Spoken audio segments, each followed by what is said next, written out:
Exercise 12.3 le question number 4. Find the area of the shaded region in the figure. ഈ ഫിഗറില് actually ഇത്രയും area and triangle, ഈ സർക്കിളിന്റെ ഈ പോർഷനും ഈ ഫുള്ള് ട്രയാങ്കിളും, ഇത് രണ്ടുമാണ് ഇവിടെ ഷെയ്ഡ് ചെയ്തിരിക്കുന്ന പോർഷൻ. ഇതിന്റെ രണ്ടിന്റെയും ഏരിയ കണ്ടുപിടിക്കുക എന്നാണ്. Where a circular arc of radius 6 cm has been drawn with vertex O of an equilateral triangle OAB of side 12 cm. 12 cm one side length ഉള്ള, വൺ സൈഡ് എന്നല്ല എല്ലാ സൈഡിന്റെയും ലെങ്ത് ഇക്വിലാറ്ററൽ ട്രയാങ്കിളിന്റെ same ആണ്. That means ഇത് 12 ആണെങ്കിൽ ഇതും 12, ഇതും 12. അപ്പൊ ഇവിടെ നമ്മളോട് പറഞ്ഞിരിക്കുന്നത് ഈ സർക്കിളിന്റെ സെന്ററും ട്രയാങ്കിളിന്റെ ഒരു വെർട്ടെക്സും സർക്കിളിന്റെ സെന്ററായ O തന്നെയാണ്. അങ്ങനെയാണെങ്കിൽ ഈ ഫുള്ള് ഏരിയ കണ്ടുപിടിക്കുക, ഈ ട്രയാങ്കിളിന്റെ ഏരിയയും ഇത്രയും പോർഷനും. നമ്മളിപ്പോ സർക്കിൾ കൺസിഡർ ചെയ്യുവാണെങ്കിൽ ഫുള്ള് സർക്കിളിന്റെ ഏരിയ നമുക്ക് കണ്ടുപിടിക്കാം. അതിനുശേഷം ട്രയാങ്കിളിന്റെ ഏരിയ കൂടി കണ്ടുപിടിക്കുന്നു. ഈ ട്രയാങ്കിളിന്റെയും സർക്കിളിന്റെയും ഏരിയ കണ്ടുപിടിച്ച് ആഡ് ചെയ്യുമ്പോൾ ഈ ഫുള്ള് ഏരിയയുടെ കൂടെ എക്സ്ട്രാ ഒരു ഏരിയ കൂടി ആഡ് ആകുന്നുണ്ട്. ബിക്കോസ് ഇത്രയും ഈ പോർഷൻ സർക്കിളിന്റെ ഏരിയ കണ്ടുപിടിക്കുമ്പോഴും അവിടെ വരുന്നുണ്ട്, ട്രയാങ്കിളിന്റെ ഏരിയ കണ്ടുപിടിക്കുമ്പോഴും അതിൽ വരുന്നുണ്ട്. ദാറ്റ് മീൻസ് ഈ ഒരു സെക്ടർ സർക്കിളിലും ഉണ്ട്. ഇനി ഇവിടെ നമ്മള് ട്രയാങ്കിൾ കൺസിഡർ ചെയ്താൽ ആ ട്രയാങ്കിളിന്റെ ഫുള്ള് ഏരിയയിലും ഈ സെക്ടർ ഉണ്ട്. അപ്പോ രണ്ടു തവണ ഈ സെക്ടറിന്റെ ഏരിയ ഇതിൽ ഇൻക്ലൂഡ് ആകുന്നത് കൊണ്ട് അതിൽ ഒരു സെക്ടറിന്റെ ഏരിയ, ദാറ്റ് മീൻസ് സർക്കിളിന്റെ ഏരിയ കണ്ടുപിടിക്കുന്നു, ട്രയാങ്കിളിന്റെ ഏരിയ കണ്ടുപിടിക്കുന്നു, രണ്ടും കൂടി ആഡ് ചെയ്താൽ എക്സ്ട്രാ ആയി ഒരു സെക്ടറിന്റെ ഏരിയ വരുന്നു. ആ സെക്ടറിന്റെ ഏരിയ അല്ലെങ്കിൽ ഈ ഒരു സെക്ടറിന്റെ പർട്ടിക്കുലർ സെക്ടറിന്റെ ഏരിയ ടോട്ടൽ ഏരിയയിൽ നിന്നും മൈനസ് ചെയ്താൽ നമുക്ക് ഈ ഷെയ്ഡഡ് പോർഷന്റെ ഏരിയ കണ്ടുപിടിക്കാൻ കഴിയും. അതിനുവേണ്ടി ഇവിടെ നമ്മൾ ആ ഒരു സെക്ടറിനെ കൺസിഡർ ചെയ്യുകയാണെങ്കിൽ ഇങ്ങനെ ഒരു സെക്ടർ ഈ രണ്ട് ഫിഗറിലും ഇൻക്ലൂഡ് ആയി വരുന്നുണ്ട്.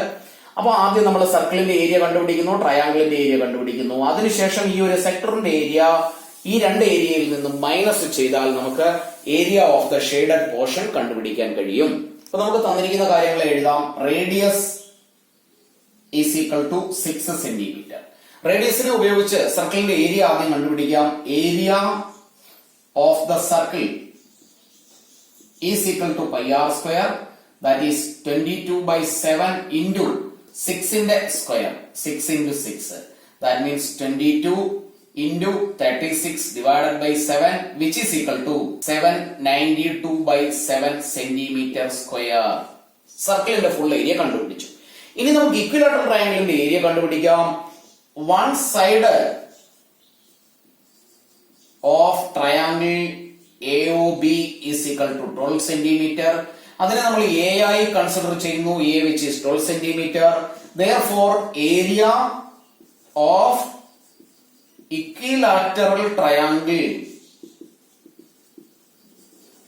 AOB is equal to equation √3a²/4 ആണ്. ഈ ഇക്വേഷനിലേക്ക് a യുടെ വാല്യൂ സബ്സ്റ്റിറ്റ്യൂട്ട് ചെയ്താൽ is equal to √3 into a which is 12 ന്റെ സ്ക്വയർ divided by 4 എന്ന് എഴുതാം. which is equal to √3 into 12 divided by 4. 4ഉം 12ഉം കൂടി ഡിവൈഡ് ചെയ്താൽ 3 കിട്ടും. 3 into 12 which is 36 √3 centimeter square എന്ന ആൻസർ കിട്ടും. ഇനി നമുക്ക് ഈ ഒരു സെക്ടറിന്റെ ഏരിയ കണ്ടുപിടിക്കാം. സെക്ടറിന്റെ ഏരിയ കണ്ടുപിടിക്കുമ്പോൾ സെക്ടർ ആംഗിൾ തീറ്റ കണ്ടുപിടിക്കണം. അങ്ങനെയാണെങ്കിൽ ഇക്വിലാറ്ററൽ ട്രയാങ്കിളിന്റെ ഒരു ആംഗിൾ ആണ് ഇവിടെയുള്ള സെക്ടർ ആംഗിൾ. ഇക്വിലാറ്ററൽ ട്രയാങ്കിളിന്റെ എല്ലാ ആംഗിൾസും 60 ആയതുകൊണ്ട് അവിടെ നമുക്ക് എഴുതി വെക്കാം sector angle theta is equal to 60 degree. ഇനി നമുക്ക് ആ സെക്ടറിന്റെ ഏരിയ കണ്ടുപിടിക്കാം. Area of sector with 60 degree angle is equal to equation theta by 360 into πr² ആണ്. theta which is 60 divided by 360 into 22/7 into r radius 6 into 6. ഇവിടെ നമുക്ക് divide ചെയ്താൽ 1 6 denominator ആയി കിട്ടും. ഈ 6ഉം ഇവിടെയുള്ള ഒരു 6ഉം ക്യാൻസൽ ചെയ്താൽ left with 22 into 6 divided by 7, which is equal to 132 divided by 7 centimeter square എന്ന ഏരിയ കിട്ടും. അപ്പൊ നമ്മൾ 3 ഏരിയയും സെപ്പറേറ്റ് ആയിട്ട് കണ്ടുപിടിച്ചു. ഇനി ഈ രണ്ട് ഏരിയ തമ്മിൽ ആഡ് ചെയ്യുന്നതിൽ നിന്ന് ഈ സെക്ടറിന്റെ ഏരിയ മൈനസ് ചെയ്താൽ മതിയാകും. അപ്പൊ നമുക്ക് ഫൈനൽ ആൻസർ എഴുതാം. Area of the shaded region is equal to area of circle plus area of triangle AOB. ഇതിൽ നിന്നും മൈനസ് ചെയ്യുന്നു area of sector with 60 degree sector angle.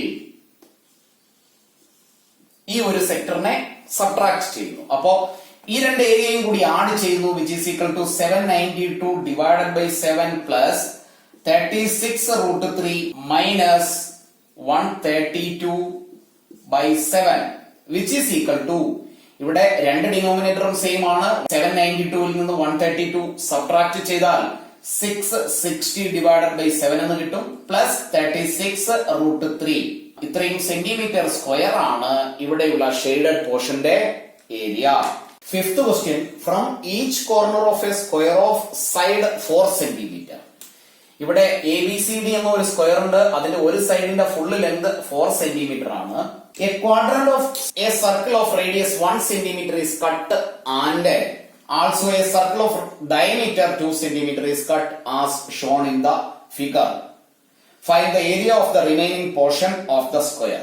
ഇവിടെ സർക്കിളിന്റെ സെന്ററിൽ നിന്നും 2 സെന്റിമീറ്റർ 2 സെന്റിമീറ്റർ ഡയമീറ്റർ ഉള്ള ഒരു സർക്കിളിനെയും 4 കോർണറിൽ നിന്നും ഫ്രം ദ 4 കോർണേഴ്സ് ഓരോ ക്വാഡ്രന്റിനെയും വിത്ത് റേഡിയസ് 1 സെന്റിമീറ്റർ, ഇതിന്റെ എല്ലാം റേഡിയസ് 1 സെന്റിമീറ്റർ ആണ്, കട്ട് ചെയ്ത് മാറ്റിയിരിക്കുന്നു. 4 കോർണറിൽ നിന്നും ഓരോ ക്വാഡ്രന്റ് വീതം കട്ട് ചെയ്തിരിക്കുന്നു വിത്ത് radius 1 centimetre and A circle from the centre with diameter 1 centimetre. Diameter 2 centimetre ആണെങ്കിൽ ഇതിന്റെ റേഡിയസ് 1 സെന്റിമീറ്റർ ആയിരിക്കും. അങ്ങനെയാണെങ്കിൽ ഇത്രയും കട്ട് ചെയ്ത് മാറ്റിയാലുള്ള ഈ ഒരു പോർഷൻ, ഈ ഷെയ്ഡ് ചെയ്ത പോർഷന്റെ ഏരിയ എത്രയാണെന്നാണ് ഇവിടെയുള്ള ക്വസ്റ്റ്യൻ. അപ്പോ സ്ക്വയറിന്റെ ഏരിയ കണ്ടുപിടിക്കാനുള്ള ഇക്വേഷൻ നമുക്കറിയാം. ആ സ്ക്വയറിന്റെ ഫുൾ ഏരിയ കണ്ടുപിടിച്ചതിന് ശേഷം ഈ ഒരു ഫുള്ള് സർക്കിളിന്റെ ഏരിയയും 1 2 3 4 4 ക്വാഡ്രന്റ് ആണ്, 4 ക്വാഡ്രന്റ്സ്. ആ 4 ക്വാഡ്രന്റ്സ് ചേർന്നാൽ തന്നെ ഒരു ഫുള്ള് സർക്കിൾ ആകും. ഇത്രയും വലിയ ഒരു സർക്കിൾ, ദാറ്റ് മീൻസ് രണ്ട് ഫുള്ള് സർക്കിളിന്റെ ഏരിയ സ്ക്വയറിൽ നിന്നും സബ്ട്രാക്ട് ചെയ്താൽ remaining portion, otherwise the shaded പോർഷന്റെ ഏരിയ നമുക്ക് കണ്ടുപിടിക്കാം. അപ്പൊ നമുക്ക് തന്നിരിക്കുന്ന കാര്യങ്ങൾ എഴുതാം. One side of the square A is equal to 4 centimeter. Area of square area is equal to A square, which is 4 square, that is 16 centimeter square. അടുത്തതില് നമുക്ക് area of 1 circle and 4 quadrant കണ്ടുപിടിക്കാം. അപ്പൊ അടുത്തതിൽ എഴുതുന്നത് ഇങ്ങനെയാണ്: area of 1 circle plus area of 4 quadrants, which is equal to area of 2 circles with radius 1 centimeter, that is 2 into pi r square is equal to 2 into 22 by 7 into radius, which is 1 centimeter on a radius of 1 centimeter, means 1 in the square, that is equal to 44 by 7 into 1. അത് തന്നെ കിട്ടും. ഇത്രയും centimetre square ആണ് ഇവിടെയുള്ള cut ചെയ്ത് മാറ്റുന്ന പോർഷന്റെ area. അങ്ങനെയാണെങ്കിൽ final answer നമുക്ക് എഴുതാം. Therefore, area of the remaining, otherwise shaded portion, is equal to area of square minus area of 2 circles, which is equal to area of square, which is 16, minus area of circle and 4 quadrants is 44 by 7.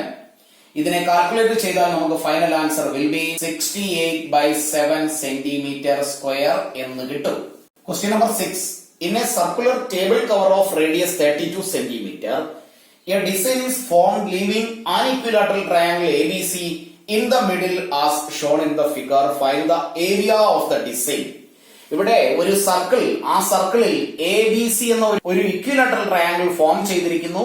ആ equilateral triangle ഒഴികെയുള്ള സർക്കിളിന്റെ portion, ഈ 3 പോർഷനും shade ചെയ്തിരിക്കുന്ന ഈ 3 പോർഷനും ഒരേപോലെയുള്ള designs ആണ്. അങ്ങനെയാണെങ്കിൽ ഈ ഡിസൈനിന്റെ ഏരിയ എത്രയാണെന്നാണ് ഇവിടെയുള്ള question.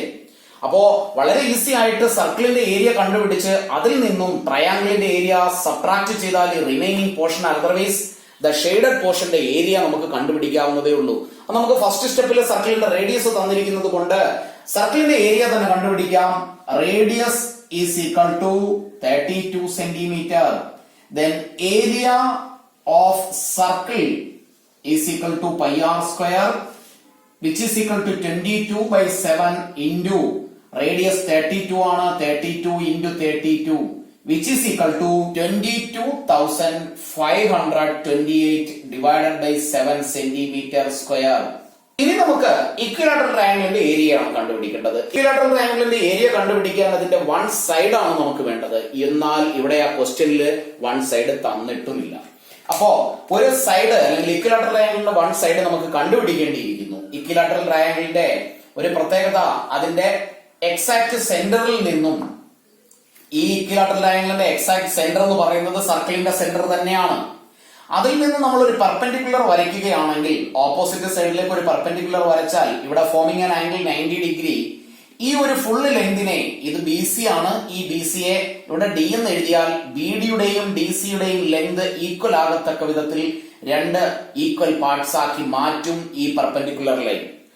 Perpendicular from the centre of a circle to a side bisect the side അല്ലെങ്കിൽ ബൈസെക്ട് ദ കോഡ് എന്നാണ്.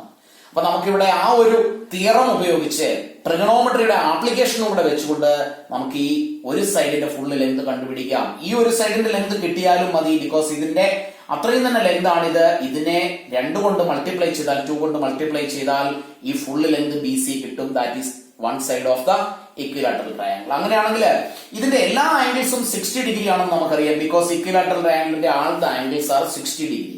ഇനി നമ്മൾ ഇങ്ങനെ ഒരു ലൈൻ വരച്ചാൽ അല്ലെങ്കിൽ ഒരു റേഡിയസ് വരച്ചാൽ, ഇവിടെ സർക്കിളിലാവുമ്പോൾ അത് റേഡിയസ് ആയിരിക്കും, ഇവിടെയും നമ്മളൊരു റേഡിയസ് വരച്ചാൽ രണ്ട് തരത്തിൽ അതിനെ കണ്ടുപിടിക്കാം. ഇതിന്റെ രണ്ടിന്റെയും ലെങ്ത് ഈക്വൽ ആണ്. സർക്കിളിന്റെ സെന്ററിനെ 3 ഈക്വൽ പാർട്സ് ആയിട്ടാണ് ഈ റേഡിയസുകൾ ഡിവൈഡ് ചെയ്യുന്നത്. അങ്ങനെയാണെങ്കിൽ ഇത് 120 ആണ്, because 360 is divided into 3 equal parts. എല്ലാം 120 ആയി വരുന്നു. ഇത് 120 ആണ്, ഇത് റേഡിയസ്. ദാറ്റ് മീൻസ് ഈ ഒരു ആംഗിളും ഈ ഒരു ആംഗിളും ഈക്വൽ ആണ്. അങ്ങനെയാണെങ്കിൽ ഈ ട്രയാംഗിൾ കൺസിഡർ ചെയ്താൽ ഇതിൽ 120ക്ക് ശേഷം ലെഫ്റ്റ് വിത്ത് 60 ഡിഗ്രി ആണ്. ആ 60യെ 2 ഈക്വൽ പാർട്സ് ആക്കിയാൽ ഇത് 30 എന്ന് നമുക്ക് കണ്ടുപിടിക്കാം. ദാറ്റ് മീൻസ് ഈ ഒരു ആംഗിൾ 30 ഡിഗ്രി ആണ്. ഈ ഒരു angle 30 and this one is 90 degree and സർക്കിളിന്റെ റേഡിയസ് നമുക്കറിയാം 32. അങ്ങനെയാണെങ്കിൽ ആ ഒരു റൈറ്റ് ട്രയാംഗിൾ മാത്രം കൺസിഡർ ചെയ്താൽ ഇത് 90 ഡിഗ്രി, ഇത് 30 ഡിഗ്രി, ഈ സൈഡിന്റെ ലെങ്ത് 32 ആണ്. നമുക്ക് വേണ്ടത് ഈ ഒരു ഫുള്ള് ലെങ്ത് ആണ്. ദാറ്റ് മീൻസ് ഈ 30 ഡിഗ്രി ആംഗിളിന്റെ അഡ്ജസന്റ് സൈഡും ഹൈപ്പോട്ടന്യൂസും കൂടെ ചേർത്ത് ഒരു ട്രിഗണോമെട്രിക് റേഷ്യോ ഉണ്ടാക്കിയാൽ ആ റേഷ്യോയിൽ നിന്നും നമുക്ക് ഈ ലെങ്ത് കണ്ടുപിടിക്കാം. That is B D. B ഡിയുടെ ലെങ്തിനെ 2 കൊണ്ട് മൾട്ടിപ്ലൈ ചെയ്താൽ ബി സി എന്ന ലെങ്ത് കിട്ടുകയും ചെയ്യും. അപ്പൊ നമുക്ക് ആ ഒരു കൺസ്ട്രക്ഷനിലേക്ക് പോകാം. അപ്പൊ നമുക്ക് ആ കൺസ്ട്രക്ട് ചെയ്തതിനെ കുറിച്ച് ഒന്ന് എഴുതാം. O is the center of the circle. OA is equal to OB is equal to OC. അവിടെ ഒരു ആംഗിൾ, സെൻട്രൽ ആംഗിൾ നമുക്ക് കണ്ടുപിടിക്കാം. Angle BOC is equal to 360 divided by 3 because സെന്ററിന് ചുറ്റുമുള്ള ആംഗിൾസിന്റെ ടോട്ടൽ സമ്മ 360 ആണ്. അതിനെ 1 2 3 പാർട്സ് ആക്കുന്നു, which is equal to 120 degree. That means ഇത് 120 ആണ്, ഇത് 120 ആണ്, ഈ ഒരു ഫുൾ ആംഗിളും 120 ആണ്. ബിക്കോസ് ഇക്വിലാറ്ററൽ ട്രയാംഗിൾ ആണ്. ഇക്വിലാറ്ററൽ ട്രയാംഗിളിന്റെ സെന്റർ എന്ന് പറയുന്നതും സർക്കിളിന്റെ സെന്ററും സെയിം ആയിരിക്കും. അടുത്ത സ്റ്റെപ്പിൽ നമുക്ക് ഈ രണ്ട് ആംഗിൾസിനെ കണ്ടുപിടിക്കാം. ഈ രണ്ട് ആംഗിൾസിനെ, അവിടെ ഈ ഒരു ആംഗിൾ ഫുള്ള് 120 ആണെന്ന് ഞാൻ പറഞ്ഞു.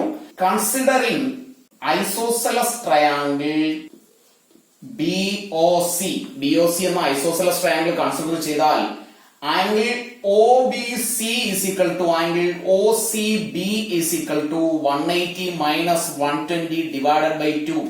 ബിക്കോസ് OB യുടെയും OC യുടെയും ലെങ്ത് ഈക്വൽ ആണ്. OBC ഒരു ഐസോസെലസ് ട്രയാംഗിൾ ആണെങ്കിൽ അതിന്റെ ഈക്വൽ സൈഡ്സിന്റെ ഓപ്പോസിറ്റ് ഉള്ള ആംഗിൾസ് ഈക്വൽ ആയിരിക്കും. That is 60 divided by 2 which is equal to 30 degree. That is, ഈ ഒരു ആംഗിൾ 30 ഡിഗ്രി ആണ് ആൻഡ് സെയിം വേ ഇതും 30 ഡിഗ്രി ആണ്. അപ്പൊ നമ്മൾ ഇവിടെ ഒരു ട്രയാംഗിളിനെയും കൺസിഡർ ചെയ്യുന്നു OBD. അടുത്ത സ്റ്റെപ്പില് ഓയിൽ നിന്നും ഡിയിലേക്കുള്ള പെർപെൻഡിക്കുലറിനെ കുറിച്ച് നമുക്ക് എഴുതാം. OD perpendicular to BC. OD BCക്ക് പെർപെൻഡിക്കുലർ ആയിട്ടാണ് വരച്ചിരിക്കുന്നത്. അങ്ങനെയാണെങ്കിൽ കൺസിഡറിംഗ് റൈറ്റ് ട്രയാംഗിൾ OBD എന്ന റൈറ്റ് ട്രയാംഗിൾ കൺസിഡർ ചെയ്താൽ അവിടെ ഡി എന്ന 90 ഡിഗ്രിക്ക് ഓപ്പോസിറ്റ് ഉള്ള സൈഡിന്റെ ലെങ്ത് 32 ആണ്, which is radius of the circle. അങ്ങനെയാണെങ്കിൽ നമുക്ക് വേണ്ടത് BD യുടെ ലെങ്ത് ആണ്. BD യുടെ ലെങ്ത് കിട്ടിയാൽ അതിനെ 2 കൊണ്ട് മൾട്ടിപ്ലൈ ചെയ്ത് BC യുടെ ലെങ്ത് കണ്ടുപിടിക്കാം. അപ്പോ BD യുടെ ലെങ്ത് എന്ന് പറയുന്നത് 30 ഡിഗ്രി ആംഗിളിന്റെ അഡ്ജസന്റ് സൈഡ് ആണ്. ഹൈപ്പട്ടന്യൂസ് ഓഫ് ദ ട്രയാംഗിൾ ആണ്, വിച്ച് ഈസ് റേഡിയസ് 32 സെന്റിമീറ്റർ. അങ്ങനെയാണെങ്കിൽ നമുക്കൊരു ട്രിഗണോമെട്രിക് റേഷ്യോ എഴുതാം. cos 30 is equal to adjacent side which is BD divided by BO is equal to BD യുടെ length നമുക്ക് അറിയില്ല. BD divided by BO യുടെ length 32 ആണ്. cos 30 യുടെ വാല്യൂ നമുക്കറിയാം, which is √3/2. അപ്പോ ഇതിൽ നിന്നും BD is equal to 32 into √3 divided by 2. 32 2 ഇവിടെ നമുക്ക് 16 എന്ന് കിട്ടും. ദാറ്റ് മീൻസ് 16√3 ആണ് BD യുടെ ലെങ്ത്. അങ്ങനെയാണെങ്കിൽ BC യുടെ ഫുൾ ലെങ്ത് നമുക്ക് കണ്ടുപിടിക്കാം. BC is equal to BD into 2. അതിന്റെ റീസൺ നമുക്ക് എഴുതി വെക്കാം. Perpendicular from the center of a circle to a chord bisect the chord. സെന്ററിൽ നിന്നും ഒരു കോഡിലേക്ക് വരയ്ക്കുന്ന പെർപെൻഡിക്കുലർ ആ ലെങ്തിനെ ഈക്വൽ പാർട്സ് ആക്കി മാറ്റുന്നു, ബൈസെക്ട് ചെയ്യും. ദാറ്റ് ഈസ് BD യുടെ length 16√3 into 2 which is equal to 32√3 centimeter. That is, one side of the equilateral triangle is 32√3 centimeter. അങ്ങനെയാണെങ്കിൽ equilateral triangle ഏരിയ നമുക്ക് കണ്ടുപിടിക്കാം. Therefore, area of triangle ABC is equal to √3a² 4 is equal to √3 into a, which is 32√3 the whole square divided by 4, which is equal to √3 into 32 ന്റെ square into √3 യുടെ square 3 ആണ്, divided by 4, which is equal to √3 into 32 into 32 into 3 divided by 4. 4 ഉം 32 ഉം കൂടെ divide ചെയ്താൽ 8, which is left with √3 into 8 into 3 24 into 32. 24 into 32 which is 768 √3 centimeter square എന്ന answer കിട്ടും. ഇനി നമുക്ക് ഫൈനൽ സ്റ്റെപ്പ് എഴുതാം. Therefore, area of the design is equal to area of circle minus area of triangle ABC, which is equal to area of circle 22,528 divided by 7 minus this value 768 √3. നമ്മുടെ ടെസ്റ്റിലുള്ള answer ഇങ്ങനെ തന്നെയാണ്, അതുകൊണ്ട് final answer അത് തന്നെയായിട്ട് എഴുതാം, ഇത്രയും centimetre square. അപ്പൊ ഈ സർക്കിളിന്റെ ചാപ്റ്ററിൽ നിന്ന്, ഈ ഒരു പോർഷനിൽ നിന്ന് എക്സാമിന് ചോദിക്കുന്ന ക്വസ്റ്റ്യൻസ് വളരെ ലിമിറ്റഡ് ക്വസ്റ്റ്യൻസ് ആണ്, റിപ്പീറ്റ് ചെയ്ത് ചോദിക്കുന്ന ക്വസ്റ്റ്യൻസ് ആണ് മാക്സിമം. ബിക്കോസ് മാക്സിമം ഷെയ്ഡുകളും ഷേപ്പുകളും കട്ട് ചെയ്തെടുക്കുന്ന തരത്തിലുള്ള ക്വസ്റ്റ്യൻസ് എല്ലാം ഇതിൽ ചോദിച്ചിട്ടുണ്ട്, നിങ്ങളുടെ ടെസ്റ്റിൽ തന്നെ ഉണ്ട്. അത് മാത്രവുമല്ല, കുറച്ച് എക്സ്ട്രാ ക്വസ്റ്റ്യൻസ്, പ്രീവിയസ് ക്വസ്റ്റ്യൻസ് നമ്മൾ വർക്ക് ചെയ്ത് പഠിക്കുന്ന കൂട്ടത്തിൽ കൂടി വർക്ക് ചെയ്യുമ്പോൾ നമ്മൾ 8ലും 9ലും പഠിച്ച 8, 9 സ്റ്റാൻഡേർഡിൽ പഠിച്ചിട്ടുള്ള കാര്യങ്ങൾ തന്നെ, ഈക്വിലാറ്ററൽ ട്രയാംഗിളിന്റെ ഏരിയ, 10th പഠിച്ച ട്രിഗണോമെട്രിയുടെ ആപ്ലിക്കേഷൻ, സർക്കിളിന്റെ ഏരിയ കണ്ടുപിടിക്കാനുള്ള ഇക്വേഷൻ, ഇത്രയും കാര്യങ്ങളെ മാത്രമേ ഉള്ളൂ. അതിനെ ഒരു സിസ്റ്റമാറ്റിക് ആയിട്ട് ചെയ്തു കഴിഞ്ഞാൽ കറക്റ്റ് ആൻസറിലേക്ക് നമുക്ക് എത്തിച്ചേരാൻ കഴിയും. അതുകൊണ്ട് വളരെ നന്നായിട്ട് ശ്രദ്ധിച്ചു പഠിച്ചാൽ കൂടുതൽ എഫേർട്ട് ഒന്നും ഇല്ലാതെ തന്നെ മാർക്ക് സ്കോർ ചെയ്യാൻ പറ്റുന്ന ഒരു ചാപ്റ്ററാണിത്. ക്ലാസ്സുകൾ നന്നായി ഇഷ്ടപ്പെട്ടുവെങ്കിൽ ലൈക്കും കമന്റും ചെയ്യുന്ന കാര്യം മറന്നു പോകരുത്.